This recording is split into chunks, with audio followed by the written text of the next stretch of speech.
పాఠం పేరు ఏంటంటే దేవుని యొక్క ప్రేమ. దేవుని ప్రేమ. పాఠం పేరు, అంశం పేరు దేవుని యొక్క ప్రేమ. దేవుడికి అనేకమైనటువంటి గుణాలు ఉన్నాయి. అనేకమైనటువంటి గుణ లక్షణాలు కలిగినటువంటి వాడు. ఒక లక్షణాన్ని గురించి మనం ఆలోచన చేద్దాం. దేవుని ప్రేమ. ఈ పాఠము యోహాను రాసినటువంటి మొదటి పత్రిక 4వ అధ్యాయము మొదటి పత్రిక. యోహాను రాసినటువంటి మొదటి పత్రిక 4వ అధ్యాయము 7 నుండి 12 వరకు మనం చదువుకుందాం. యోహాను రాసినటువంటి మొదటి పత్రిక 4వ అధ్యాయము 7 నుండి 12 వచనాల వరకు. ప్రియులారా, మనము ఒకరినొకడు ప్రేమించము. ఎలా అనగా ప్రేమ దేవుని మూలంగా కలుగుతున్నది. ప్రేమించి ప్రతి వాడును దేవుని మూలంగా పుట్టినవాడై దేవుని ఎరుగును. దేవుడు ప్రేమ స్వరూపి. ప్రేమ లేని వాడు దేవుని ఎరగడు. మనము ఆయన ద్వారా ప్రేమించినట్టు దేవుడు తన అద్వితీయ కుమారుని లోకంలోనికి పంపిన. దీనివల్ల దేవుడు మన యందుంచిన ప్రేమ ప్రత్యక్షపరచబడింది. మనము దేవుని ప్రేమించటమని కాదు, తానే మనల్ని ప్రేమించి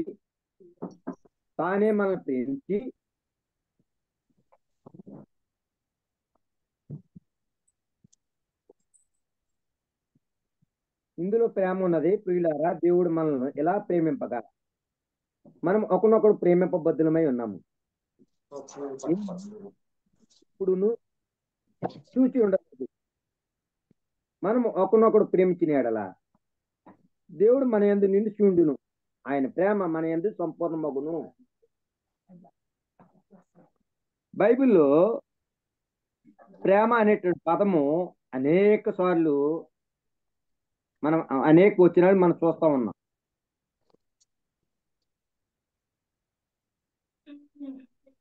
అయితే ప్రేమ అనగా మంచితనం. దేవుని ప్రేమ వేరు, మానవాళి యొక్క ప్రేమ వేరు. ప్రేమలో అనేక రకమైనటువంటి నిర్వచనాలు ఉన్నాయి. అయితే దేవుని ప్రేమ వేరు, మానవుని యొక్క ప్రేమ వేరు. ప్రేమ కొన్ని రకాలైనటువంటి ప్రేమలు ఉన్నాయి. మనం ఒకసారి ఆలోచన చేసినట్లయితే భౌతికంగా భార్య భర్త, భార్య భర్తల ప్రేమ వేరు.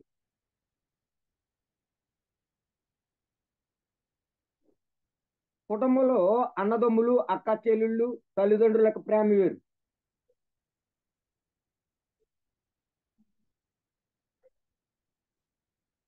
అయితే సంఘస్థుల ప్రేమ వేరు. సంఘస్థుల ప్రేమ వేరు. అయితే భౌతికంగా ప్రేమలో వేరు వేరు రకాలుగా ఉన్నాయి. భార్య భర్తల ప్రేమ వేరు, కుటుంబస్తుల ప్రేమ వేరు, సంఘస్థుల ప్రేమ వేరు. అయితే దేవుని యొక్క ప్రేమను మనం ఒకసారి ఆలోచన చేసినట్లయితే, దేవుని యొక్క ప్రేమ గురించి మనం ఆలోచన చేసినట్లయితే, దేవుని యొక్క ప్రేమ శత్రువును కూడా ప్రేమిస్తుందండి. దేవుని యొక్క ప్రేమ శత్రువును కూడా ప్రేమిస్తాం. దేవుని యొక్క ప్రేమ పాపులను కూడా ప్రేమిస్తారు. దేవుని యొక్క ప్రేమ బలహీనను కూడా ప్రేమిస్తారు. అది దేవుని ప్రేమ. మనకు పరిధి ఉంటుందండి. ఆ ఆ ప్రేమ ఆ పరిధిని దాటి వెళ్ళమండి. దేవునికి పరిధి ఉండదండి. శత్రువులు ప్రేమిస్తారు, పాపులను ప్రేమిస్తాడు, బలహీనలు కూడా ప్రేమిస్తారు. అయితే మనం ప్రేమ గురించి ఆలోచన చేసాం. మానవుల యొక్క ప్రేమ వేరు, దేవుని యొక్క ప్రేమ వేరు. అయితే మనం ఒకసారి చూసినట్లయితే, లేఖనాన్ని మనం ఒకసారి ఆలోచన చేసినట్లయితే, రోమిలికి రాసినటువంటి పత్రిక 5వ అధ్యాయము 8వ వచనం మనం చూసినట్లయితే, రోమిలకు రాసినటువంటి పత్రిక 5 అధ్యాయము 8 నుండి మనం చూసినట్లయితే, అయితే దేవుడు మన ఎడల తన ప్రేమను వెల్లడిపరుచున్నాడు. ఎట్లనగా, మనం ఇంకనూ పాపులమై ఉండగానే క్రీస్తు మన కొరకు చనిపోయిను. కాబట్టి ఆయన రక్తం వలన ఇప్పుడు నీతిమంతులుగా తీర్చబడి మరింత నిశ్చయంగా ఆయన ద్వారా ఉగ్రత నుండి రక్షింపబడుదుము. ఎలా అనగా, శత్రులమై ఉండగా ఆయన కుమారుని మరణం ద్వారా మనము దేవునితో సమాధానపరచబడిన ఎడల సమాధానపరచబడిన వారమై ఆయన జీవించుట చేత మరీ నిశ్చయంగా రక్షింపబడుదుము. దేవుని యొక్క ప్రేమది. శత్రువులను కూడా ప్రేమించగలిగినటువంటి వాడు, పాపులను, బలహీనులను అందరిని ప్రేమించగలిగిన ఆ ప్రేమకి నిర్వచనము తన కుమారుణ్ణి మనందరి కొరకు త్యాగం చేశాడని. అయితే మనము దేవుని యొక్క ప్రేమ గురించి మనం ఆలోచన చేసినట్లయితే, కొరింథీ రాసినటువంటి మొదటి పత్రిక 13వ అధ్యాయంలో అంతా కనపడుతుందండి దేవుని యొక్క ప్రేమ. అధ్యాయం అంతా దేవుని ప్రేమ. మీరు ఎప్పుడైనా ఇంటికాడ ఖాళీగా ఉన్నప్పుడు చదువుకోండి. దేవుని యొక్క ప్రేమ కొరింథీ రాసినటువంటి 13వ అధ్యాయం అంతా కనపడుతుందండి. అయితే 13వ అధ్యాయంలో 4 వచనం మనకు చదువుకున్నాం. కొరింథీ రాసినటువంటి పత్రిక, మొదటి పత్రిక 13వ అధ్యాయము 4 వచనం మనం చూసినట్లయితే, ప్రేమ దీర్ఘకాలము సహించును, దయ చూపించును, ప్రేమ మచ్చరపడదు, ప్రేమ డమ్మంగా ప్రవర్తింపదు, అది ఉప్పొంగదు. ప్రేమ యొక్క విశిష్టతను తెలియపరుస్తున్నాను. అయితే దేవుని యొక్క ప్రేమ మనం ఆలోచన చేసినట్లయితే అన్ని విషయాలలో దేవుని యొక్క ప్రేమ శత్రువులను, పాపుల్ని, బలహీనని అందరిని ప్రేమించగలిగినటువంటి వాడే. అయితే మనము ఒక పాయింట్ గురించి మనం ఆలోచన చేద్దాం. పాఠంలోకి వస్తున్నప్పుడు, దేవుడు మానవాళిని ఎప్పటి నుండి ప్రేమిస్తున్నాడు? ఒక ప్రశ్న వేసుకుందాం మనం. దేవుడు మానవాళిని ఎప్పటి నుండి ప్రేమిస్తున్నాడండి? అంటే యేసుప్రభు వచ్చిన కాలం నుండి మనల్ని ప్రేమిస్తున్నాడా? లేకపోతే సంఘం ఏర్పడిన కాడి నుండి మనల్ని ప్రేమిస్తున్నాడా? మరి మానవాళిని దేవుడు ఎప్పటి నుండి ప్రేమిస్తున్నాడే? మనం ఒకసారి లేఖనం చూసుకుందాం. ఎఫెసీ రాసినటువంటి పత్రిక మొదటి అధ్యాయము, ఎఫెసీ రాసినటువంటి పత్రిక మొదటి అధ్యాయము 4వ వచనం నుండి 6 వచనాల వరకు మనం చదువుకుందాం. ఎఫెసీ రాసినటువంటి పత్రిక మొదటి అధ్యాయము 4 నుండి 6 వచనాల వరకు.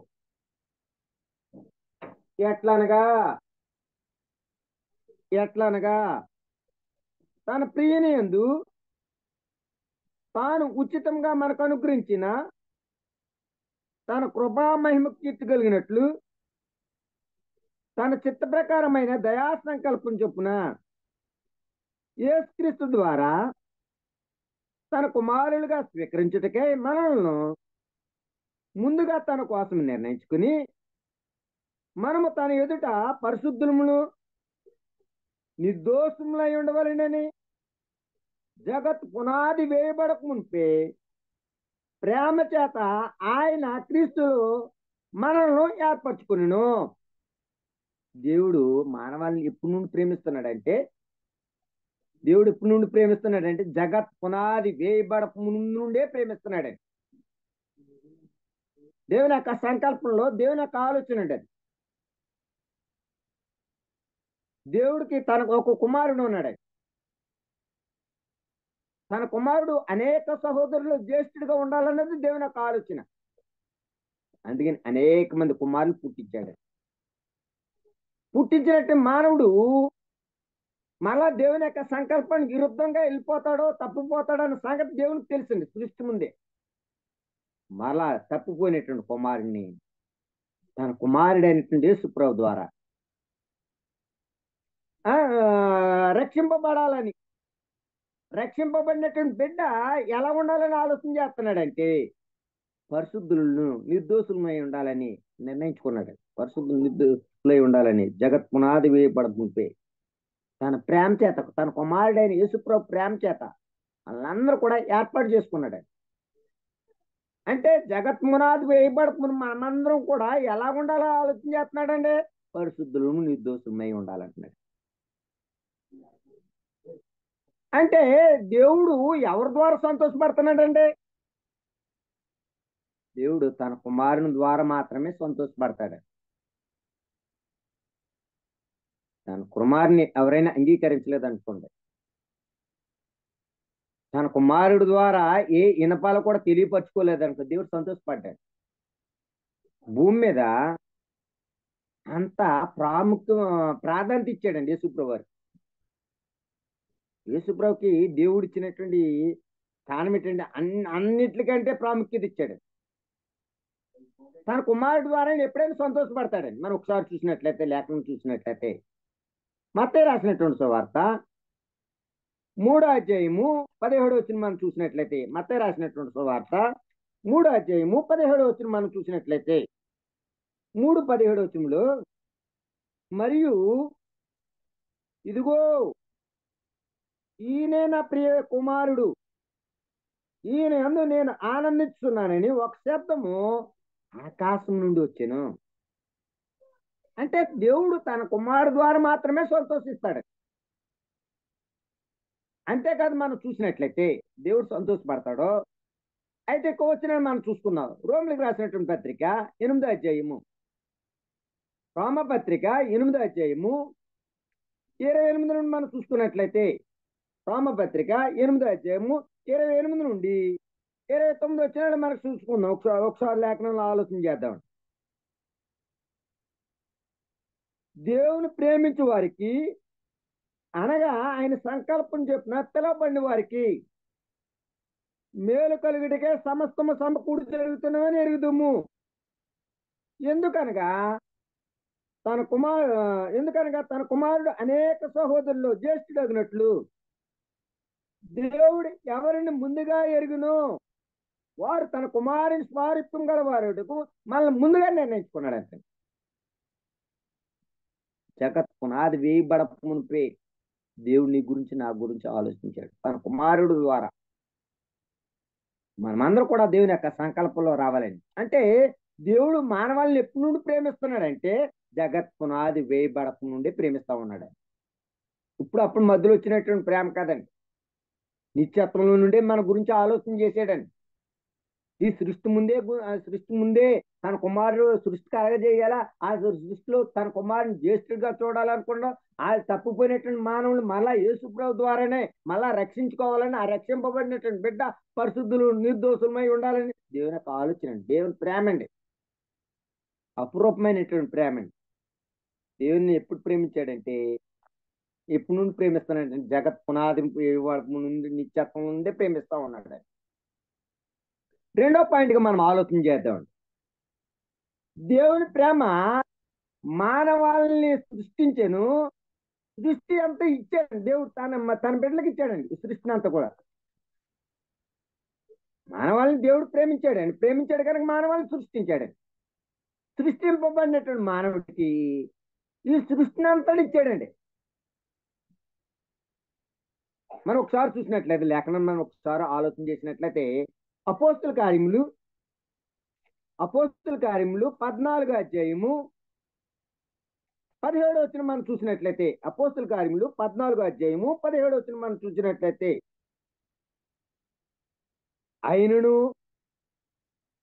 ఆయన ఆకాశం నుండి మీకు వర్షమును ఫలవంతములైన ఋతువులను దయచేయచ్చు, ఆహారం అనుగ్రహించు, ఉల్లాసంతో మీ హృదయమును నింపుచు, మేలు చేటు చేత తన్ను గూర్చి సాక్ష్యము లేకుండా చేయలేదని బిగ్గరగా చెప్పిరి. దేవుడు మానవాళ్ళని సృష్టించిన తర్వాత ఈ సృష్టిని అంతా మనకిచ్చాడండి. ఏమిచ్చాడండి మనకి? ఒకసారి చూసినట్లయితే ఆకాశం నుండి వర్షాన్ని ఇస్తున్నాడండి,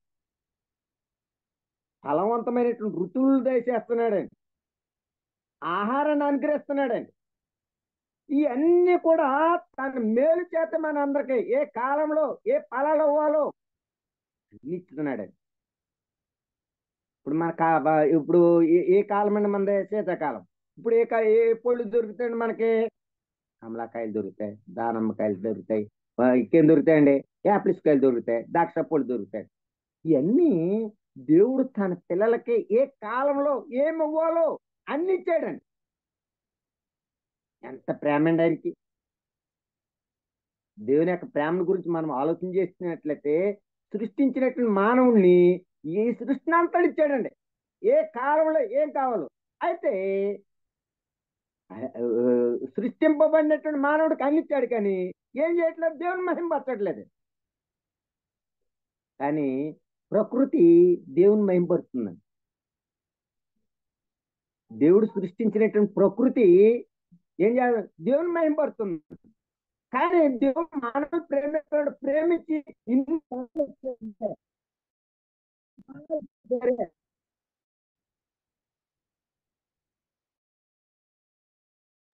పోతున్నారండి. అయితే మనం ఒకసారి ఆలోచన చేసినట్లయితే కీర్తన గ్రంథము 19వ అధ్యాయం మనం చూసినట్లయితే కీర్తన గ్రంథము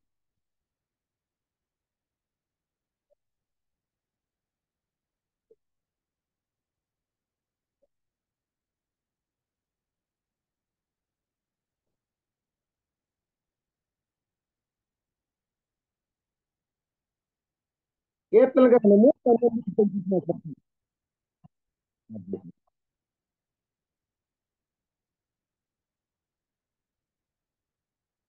ఆకాశములు దేవుని మహిమను వివరిస్తున్నవి, అంతరిక్షము ఆయన చేతి పనిని ప్రచురపరుచుతున్నది, పగటికి పగలు బోధ చేస్తున్నది, రాత్రికి రాత్రి జ్ఞానం తెలుపుతున్నది. వాటికి భాష లేదు, మాటలు లేవు, వాటికి స్వరం వినబడదు, వాటి కొలనూలు భూమి అంతటా వ్యాపించి ఉన్నది, లోక దిగంతుల వరకు వాటి ప్రకటన బయలువెలుతున్నవి. వాటిలో ఆయన సూర్యునికి గుడారం వేసెను, అతడు అంతఃపురములను బయలుదేరి పెండ్లు కుమారుని వలె ఉన్నాడు.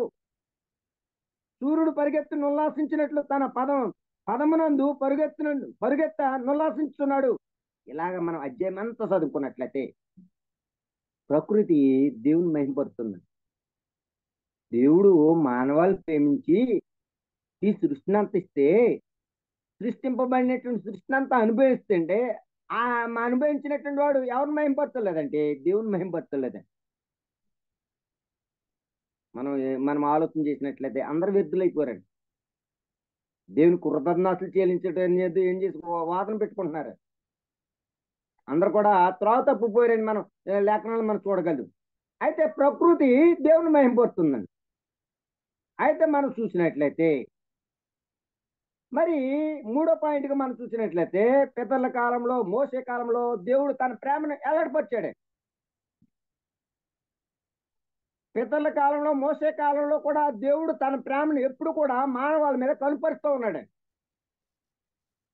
ఎందుకని మనం చూసినట్లయితే నోవ కాలంలో దేవుని ప్రేమ ఎంత అపురూపమైనటువంటి ప్రేమ అండి. నోవ కాలంలో మనం చూసినట్లయితే దేవుని యొక్క ప్రేమ గురించి మనం ఆలోచన చేసినట్లయితే నోవ కాలంలో అందరూ పాపం చేశారండి, సర్వ మానవాళ్ళందరూ కూడా పాపం చేశారండి. కానీ ఒక ఆయన మట్టికి నీతిమంతుడిగా ఉన్నారు. ఎవరండి? నోవాహు. నీతిమంతుడు, నిందారతుడు, దేవుడితో నడిచినటువంటి వాడండి. అటువంటి వ్యక్తిని దేవుడు ఏర్పాటు చేసుకుని దేవుని యొక్క ప్రేమను ఎల్లడిపరచాలని చూశాడండి. దేవుని అంటే లేఖనం తీసుకొస్తే ఆరోగ్యం కాడి నుండి ఆరోగ్యం కాడి నుండి మనకు కనపడుతుందండి. అంటే బోల్డ్ స్టోరీ అండి ఇది. అయినప్పటికీ దేవుని దృష్టికి నోహు నీతిమంతుడు గాను నిందారహితుడు గాను దేవునితో నడిచినటువంటి వాడు. దేవుని యొక్క ప్రేమను కనుపరచడానికి ఓడను తయారు చేయమన్నాడు. అందరూ కూడా వాళ్ళలోకి వచ్చి రక్షింపబడాలన్నది దేవుని యొక్క ఆలోచన అండి. పాపం నోహు దేవుని యొక్క మాట విన్నాడు. తన భార్య, తన పిల్లలు, కొడుకులు అందరూ కూడా వాడ తయారు చేసేటప్పుడు సహకరించారు. ఎన్ని సంవత్సరాలు సువార్త ప్రకటించినను ఆ వాళ్ళకి ఎవరు రాలేదండి.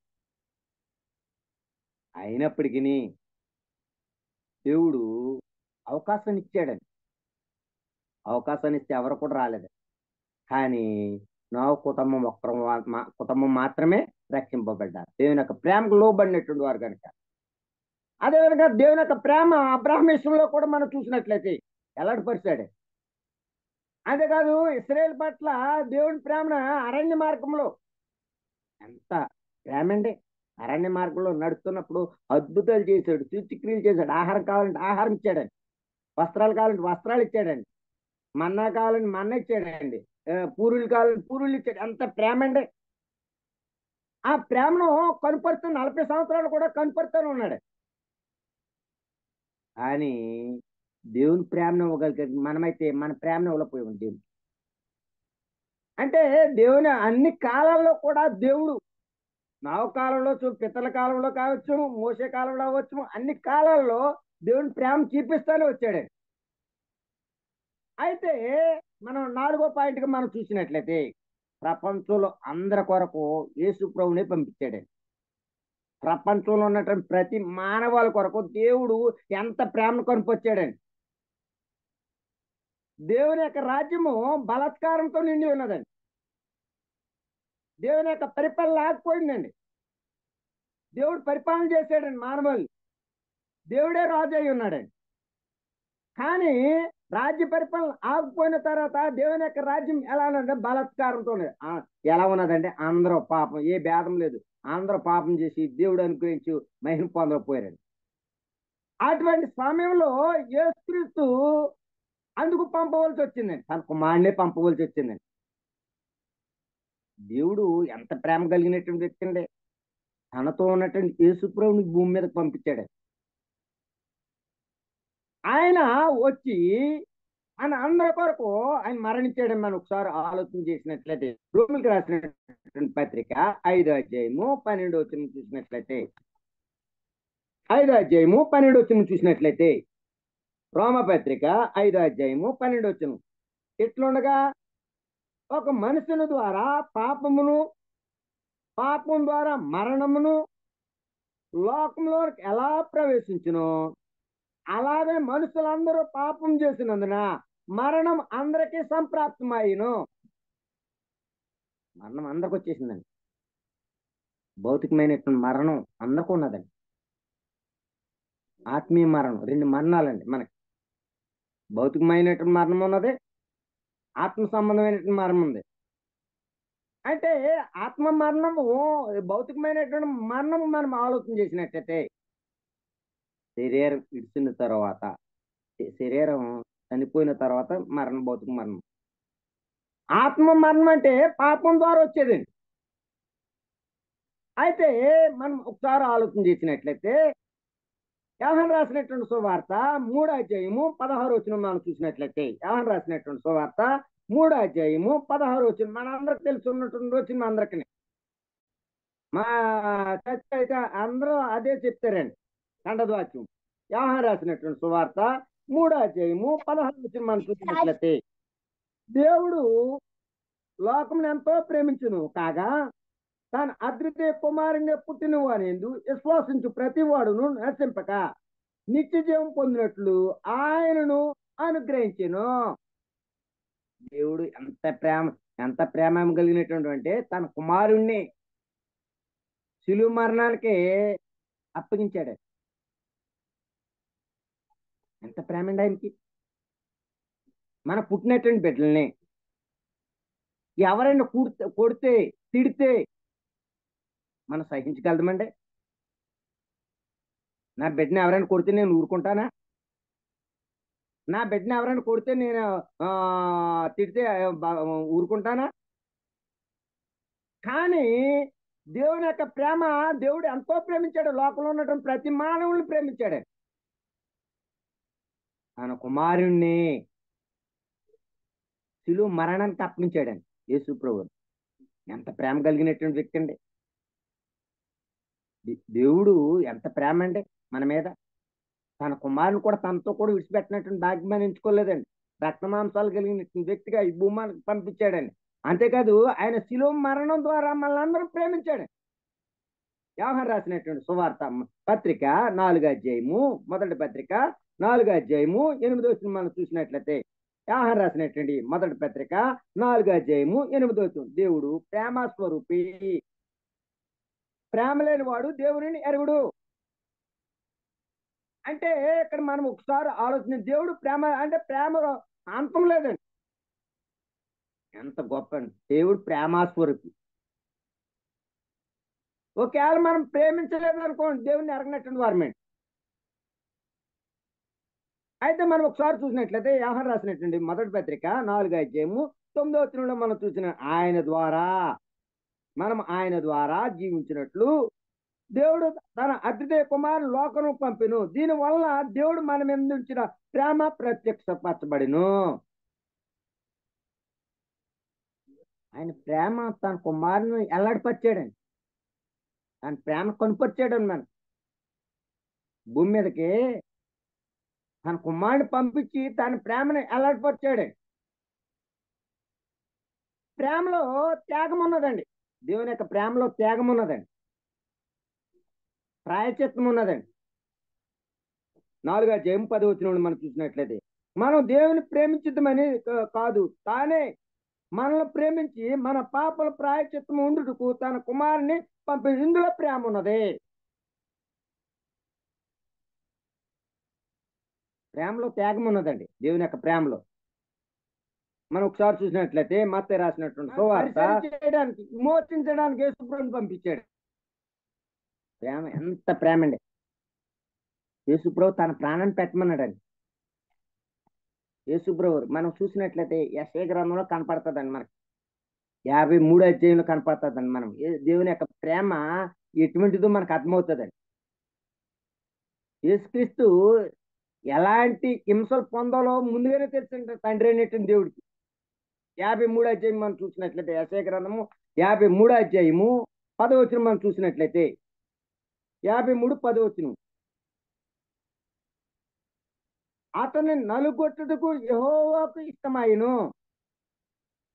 ఆయన అతనికి వ్యాధి కలుగు చేసెను, అతడు తను తానే అపరాధ పరిహారార్థ బలిగా చేయగా అతని సంతానం చూచును, అతడు దీర్ఘాయుష్మంతుడును, యెహోవా ఉద్దేశము అతని వలన సఫలమగును. దేవుడు పూర్వం చేయబడినటువంటి పాపాలన్నీ కూడా ఆయన నలగొట్టడం వల్ల ఆయనకి ఇష్టమైందండి. దేవునికి ఇష్టమే ఉందండి. ఎంత ఇష్టమంటే మన మీద ప్రేమ ఉన్నది కనుక తన కుమారుణ్ణి పుట్టినా తిట్టినా ఆయనకి ఇష్టపడ్డాడు. అంతేకాదు యేసుప్రభు ద్వారా మనం పూర్వం చేయబడిన పాపాలన్నీ కూడా క్షమింపబడడానికి అవకాశం వచ్చిందండి. మనం అన్న పాపం చేత, అపరాధం చేత చచ్చిపోయినటువంటి వాళ్ళని అయినప్పటికీ యేసుప్రభు ద్వారా ఆ నలగొట్టడం ద్వారా మనకు అందరికి ఏమొచ్చిందంటే పాప క్షమాపణ వచ్చిందండి. రోమిలకు రాసినటువంటి పత్రిక 3వ అధ్యాయము 24వ వచనం చూసినట్లయితే, రోమ పత్రిక 3వ అధ్యాయము 24వ వచనం చూసినట్లయితే, 3వ అధ్యాయము 24వ వచనం మనం చూసినట్లయితే, కాబట్టి నమ్మువారు ఆయన కృప చేతనే క్రీస్తునందలి విమోచన ద్వారా ఉచితంగా నీతిమంతులుగా తీర్చబడుతున్నారు. పూర్వం చేయబడిన పాపములు దేవుడు తన ఓరిము వలన ఉపేక్షించినందున ఆయన తన నీతిని కనపర్చును. 26వ వచనం కూడా చదువుకోవచ్చుమండి. పూర్వం చేయబడిన పాపాలన్నీ కూడా యేసు ప్రభు ద్వారా క్షమాపణ కలిగిందండి. మనందరూ కూడా నీతిమంతులుగా తీర్చినాడు. ఇది ఎప్పుడు జరుగుతుందండి? మానవాళి జీవితంలోని బాప్తిజం ద్వారా మాత్రమే. బాప్తిజం పొందకపోతే మన పాపాలు క్షమించేటువంటి అది అవకాశం లేదండి. మేము అప్పుడప్పుడండి బైబిల్ చదువుతామండి, అప్పుడప్పుడండి కానుకలు ఇస్తామండి, అప్పుడప్పుడేనండి ప్రార్థనకి వెళ్తామండి, ప్రార్థన చేయించుకుంటాం. అలా చేయించుకోవడం వల్ల ఉపయోగం ఏం లేదండి. ఒక వ్యక్తి పాపములు, మానవుడు చేసినటువంటి పాపాలు క్షమింపబడాలి బాప్తిస్మే. బాప్తిస్మ మా ద్వారా మాత్రమే క్షమింపబడతాయి. అప్పుడు దేవుని ప్రేమ మనకు అర్థమవుతుందండి. ఒక మనిషి తప్పిపోయినటువంటి మనిషిని ఎవరైతే దేవుని యొక్క సంకల్పంలోకి వస్తారో అప్పుడు దేవుడు ప్రేమిస్తాడు. క్రొత్త జన్మ మన వ్యవహారం రాసినటువంటి సువార్తలు 3 అధ్యాయులు క్రొత్త ఒక నీటి మూలంగా ఆత్మ మూలంగా జన్మిస్తేనే దేవుని యొక్క రాజ్యంలో ప్రవేశిస్తామండి. అంతేకాదు మన అపోస్తుల కార్యములు 2 అధ్యాయము 38 ఒక మనిషికి పాప క్షమాపణ జరుగుతుందండి బాప్తిసం పొందితే మాత్రమే. అంతేకాదు మనం రోమిలకు రాసినటువంటి పత్రిక 5 అధ్యాయము 5 వచనం పరిశుద్ధాత్మ ద్వారా మనల్ని కుమ్మరించి దేవుని యొక్క ప్రేమను ఎలాగపరుస్తున్నాడండి. పరిశుద్ధాత్మ పని ఏంటి? ఎప్పుడు కూడా మనల్ని అందరూ కూడా తన కుమారులుగా చూపించాలన్నదే దేవుని యొక్క ఆలోచన అండి. ఇన్ని కార్యాలు దేవుడు మన కొరకు చేస్తున్నాడండి. ఎంత ప్రేమ అండి మనకి. దేవుని యొక్క ప్రేమ ఎల్లడిపరచడం ఎన్నెన్నో కార్యాలు చేస్తున్నాడండి. మనము యోహాను రాసినటువంటి సువార్త 5 అధ్యాయము 42 వచనంలో చూసినట్లయితే, యోహాను రాసినటువంటి సువార్త 5 అధ్యాయము 42 వచనంలో మనం చూసినట్లయితే, 5:42 వచనం చూసినట్లయితే, నేను మిమ్మను ఎరుగుదును, దేవుని ప్రేమ మీలో లేదు. దేవుడి కంటే మనం ఎప్పుడో తెలుసు అంటండి. తల్లి గర్భం నుండి గర్భంలో పడినప్పుడే తెలుసు అండి, పిండం నై ఉండగానే మనకు తెలుసు అంటే. కానీ ఎవరి ప్రేమ లేదంట మనలోని? దేవుని ప్రేమ లేదండి. సృష్టికర్త అయినటువంటి దేవుని మర్చిపోయారండి. మీలో ఏం లేదంటున్నాడంటే దేవుని ప్రేమ లేదు. దేవుడికి ఎప్పుడు నుండో తెలుసండి మనం, దేవుడు ఎప్పుడు ప్రేమిస్తానన్నాడంట. కానీ మనలో ఏమి లేదంటండి, ఏమీ లేదంటండి.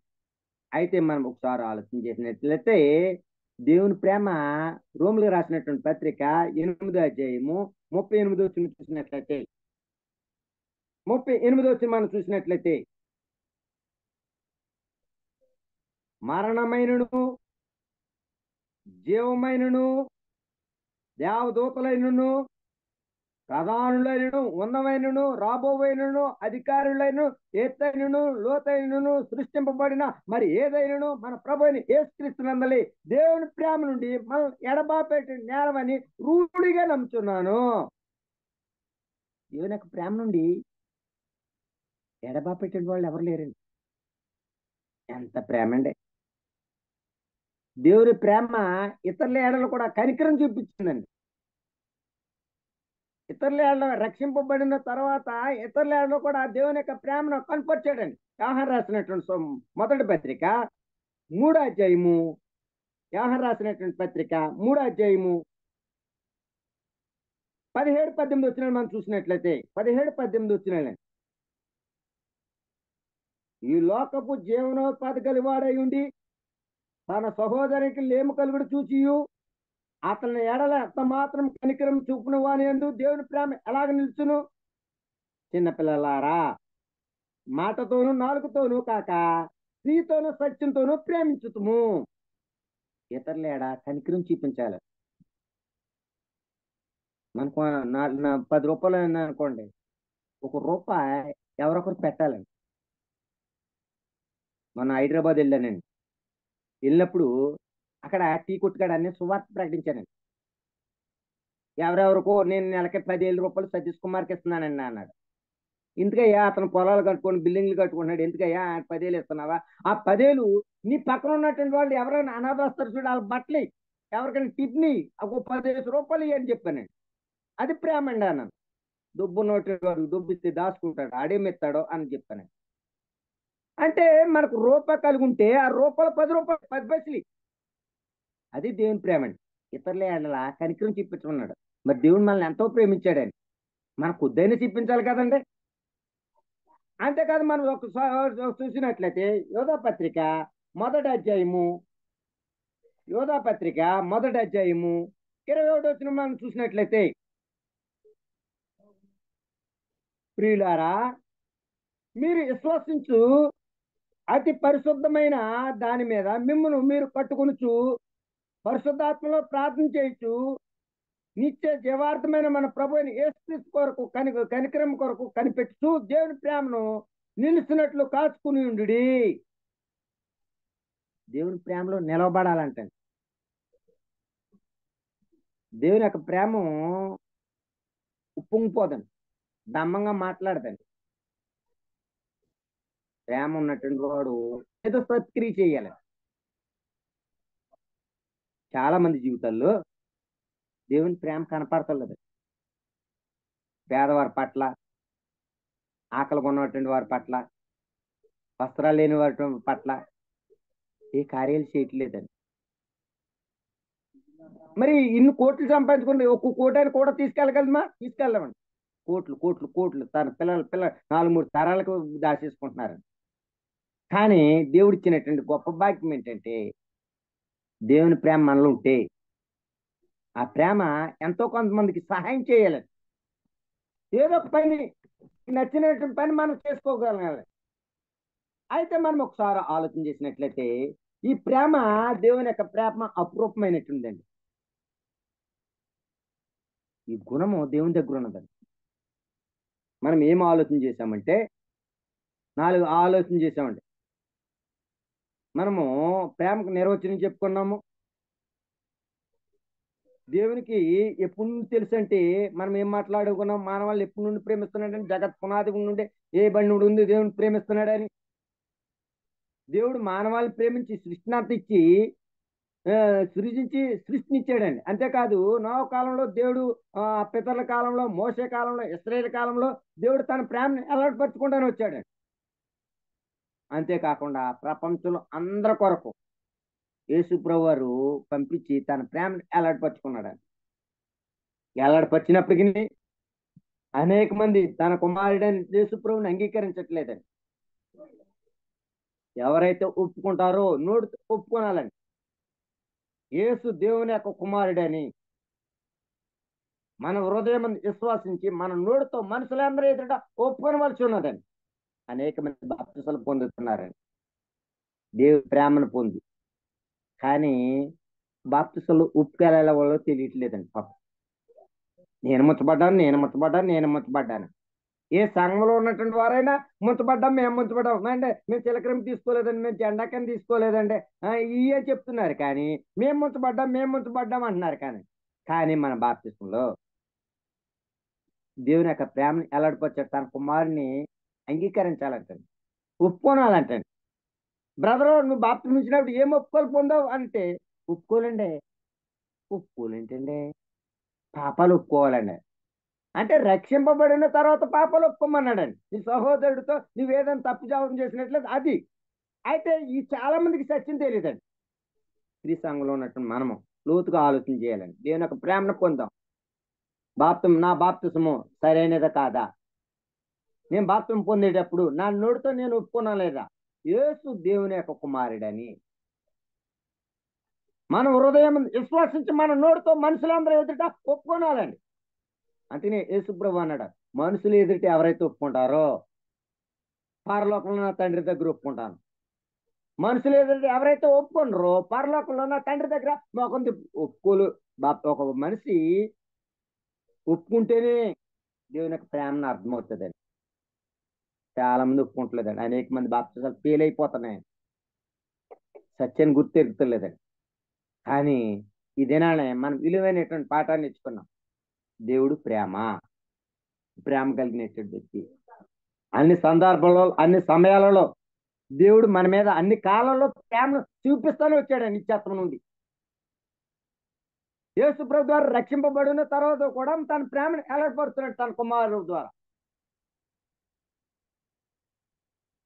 అటువంటి ప్రేమను పొందాలని, దేవుని యొక్క ప్రేమను అర్థం చేసుకోనాలని ఈ యొక్క జూమ్ ద్వారా విలువైనటువంటి పాఠాన్ని బోధించుకున్నాను. మీకు అర్థం ఉందో లేదో నాకు తెలియదు, కానీ అర్థం చేసుకుని అందరూ కూడా సత్యంలోకి ఎదగాలని నన్ను నేను హెచ్చరించుకుంటూ మిమ్మల్ని కూడా హెచ్చరిస్తున్నాను. ఈ మాటలో దేవుడు మీ హృదయంలో ఫలింపు చేయను గాక.